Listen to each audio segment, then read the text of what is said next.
Meatball, Molly McCann versus Hannah Goldy, dude. HOB Comer says Father Time remains undefeated. So true, man. So true. So true. All right. But so Molly let me ask McCann you. versus Hannah Goldy. Fantastic matchmaking by the UFC here. Is Hannah all natty? No. No. I'm pretty sure her husband is banned from the sport after too many failed steroid tests. Really? I'm pretty sure. And I mean, dude, you don't get traps like that naturally. You just don't. Ripped, bro. Super ripped. Jacked. Some would say too jacked. Can't throw punches right. Traps get in the way. But Traps dude, get in the way. Okay. Holding back punches. So remember how I told you I wanted to talk about he's not here for a long time. He's here for a good time. Yeah. I get the same feeling from Molly McCann. And they're just riding in the wave together. If anybody from the UFC happens to stumble upon this, I beg you, I plead, I beg you, keep on throwing Molly McCann these types of matchups. Yeah. Keep on throwing Patty Pimblett, the Levitts of the world. Yeah. Please. I want to see this wave as long as I can. I mean, dude, so much fun. It's so good. And the fact that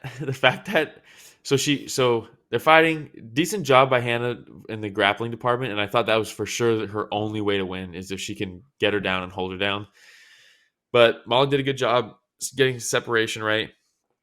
Then she cracks her with an overhand right, Hendo style, cracks her, and then right on cue, HOB Comer, she cracks her. Hannah goes back against the cage.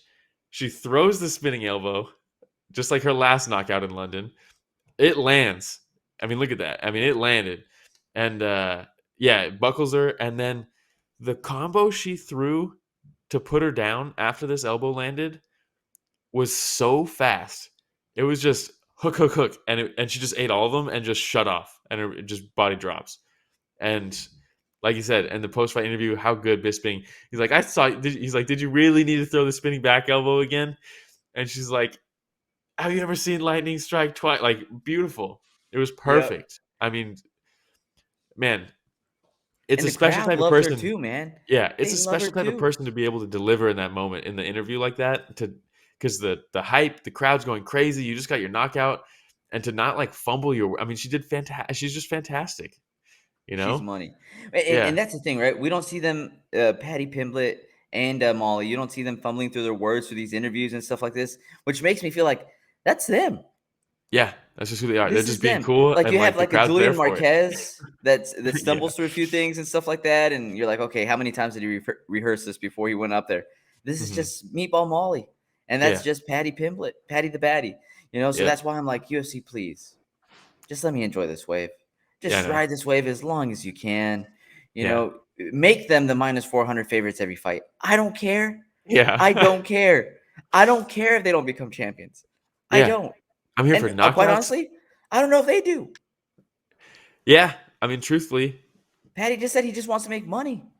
Yeah, and like this is his way to make money is you just keep having fights like this. And no disrespect to, I mean, this is two different situations, right? I'm not going to say Hannah Goldy and Jordan Levitt are kind of like similar in any way, but no, because Jordan Levitt is legit. His grappling is fantastic, and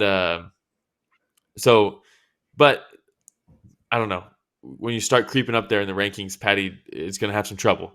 There's a reason they didn't. Any other fighter with the beef that he had with Ilia Topuria, that fight would be made instantly. But they know. Yep. Why are we going to do that?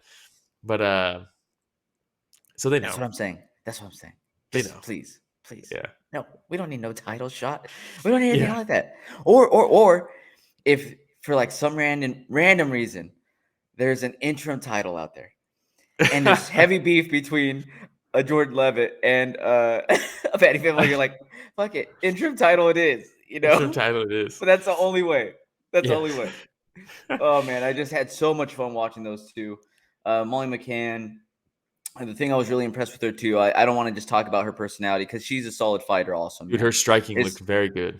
Her balance and her boxing, man. Very, very rarely caught off balance. One time I think I saw her like cross her feet when she was stepping back, but then she reset right away and able to maintain her balance. And not just then, but when she was trying to get her on the single leg takedown, and she has this thing where she grabs like a Muay Thai clinch around her head and does a slow hop.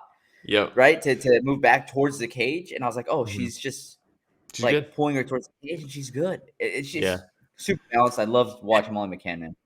And let's be real, like, I hope this doesn't come off wrong, but Oh boy, here we go.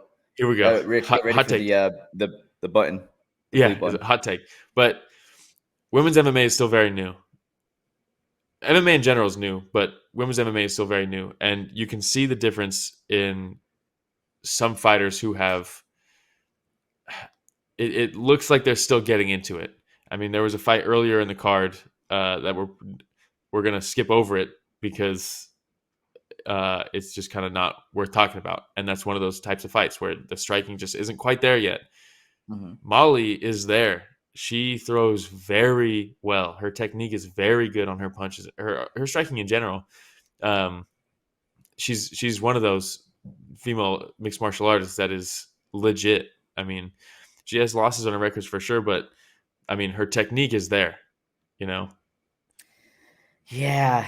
Just please don't move her into the top 5 or anything like that. Like I said, I just want to ride this wave. Look, but the scary thing is the division she's in, she could get skyrocketed. Yeah. That's what I'm saying.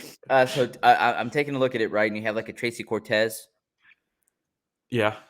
Probably a fun fight, right? Mm-hmm. Aaron Blanchfield, Cynthia Calvillo. What are we doing here, right? Molly McCann, move her into number 12 right now. Casey O'Neill. Move her into 12 right now. Right now. And then you have Macy Barber, Andrea KGB Lee. Up until you get to the number 8. Yeah. Right? You get number 8, and now you're like, let's slow down. Because I think there's some separation at that point, right? Mm-hmm. HOB Comer, Emperor Romero, sacrifice all them girls for your boys' entertainment. No. Hey, I'm just saying, if you want somebody to be like a gatekeeper, a fun gatekeeper that's going to bring in a lot of eyeballs, Molly McCann. Just out here cashing checks, dude. Snapping necks and cashing checks. Yeah. You know what I mean? Why not? Why not? Oh, man. All right. Anything else on that one? No. They just killed it. The card itself, I don't think delivered the way that the UFC hoped, but Patty and Molly did 100%. 100%. Not enough to carry the entire card, but they did their part for sure and some. Yeah. Hey, everybody. Romero and Will here. Thank you so much for watching that short clip. It's just a small clip of what we covered this last Sunday. Yeah, if you want to check out the full fight card recap, the link is in the description, and it's going to be on screen at the end here. Don't forget to go back and watch our fighter interviews that we have. And don't forget to tune in live every Sunday morning at 9 a.m. Pacific, 12 p.m. Eastern, and you can join in on the fun. Yeah, don't forget to like, subscribe, hit the notification bell. It goes a long way. All right, everybody. Thanks for watching that short clip from Story of the Fight.